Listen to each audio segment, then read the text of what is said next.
Welcome, you art lovers. It's art history in... Oops. Just a minute. Goodness gracious.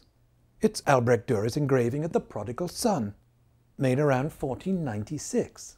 The engraving, printed on paper, was one of many that earned the German artist Albrecht Dürer considerable praise as far away as Italy. Writing 40 years after his death, Giorgio Vasari says that Dürer made prints che fecero stupire il mondo. What was that, George? His prints. They astonished the world. Vasari describes how Dürer depicted the prodigal son in the guise of a peasant, kneeling with his hands clasped and gazing up to heaven, while some pigs are eating from a trough. Vasari especially liked the German farm buildings in the background. The parable of the prodigal son is told by Jesus in the Gospel of Luke. The youngest son of a wealthy man asked to be given all his inheritance while his father was still alive. Taking the money, the son travelled to a distant country where he quickly squandered it all on dissolute living. When all his money was gone, there was a famine in the country he was in, and he found himself homeless and in need.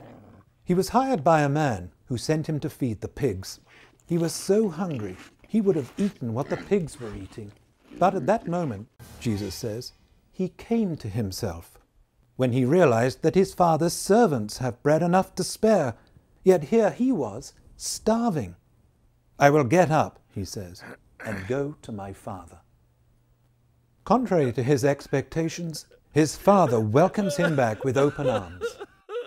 For Jesus, the parable illustrated the mercy of God the Father and his willingness to forgive the repentant sinner. In the episode illustrated by Dürer, we see the prodigal son at that moment when he came to himself. It is a crucial moment when the young man chooses to return to his father. The parable, in fact, hinges on the issue of choice.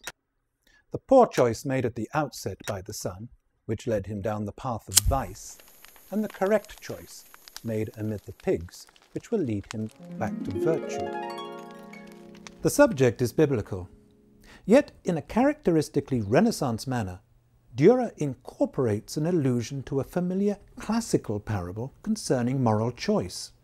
A strikingly anomalous feature in the print is the massive club resting against the young man's shoulder. In the learned humanist circles of Dürer's contemporaries, the club would have been immediately identified as that belonging to the mythical Greek hero Hercules. Hercules, too, had faced a moral choice. According to a fable recorded by the ancient Greek writer Xenophon, as the young Hercules sat pondering the future course of his life, he was approached by two women. One of them, Vice, seductively dressed, tempted him along an easy path of self-indulgence and pleasure. The other woman, Virtue, indicated a difficult path, filled with toil and hardship, but along which he would discover moral satisfaction and blessed happiness. Of course, Hercules chose the path of virtue, and so too does the prodigal son. The issue of choice was central to Renaissance Neoplatonic philosophy, in which reason, an exclusively human feature, situates humankind on a level inferior to God, but superior to animals. Humans, though, are free to move in either direction.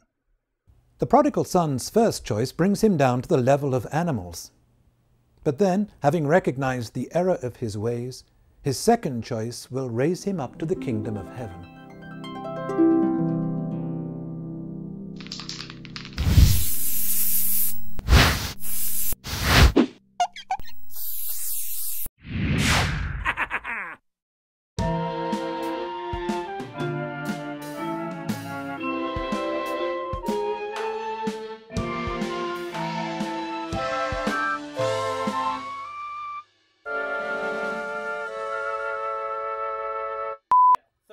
I'd say thumbs tighter in, but then rotate them a little bit out, a little outward. So tighter in thumbs, but rotate them out a little more. Also, liberty of choice and freedom of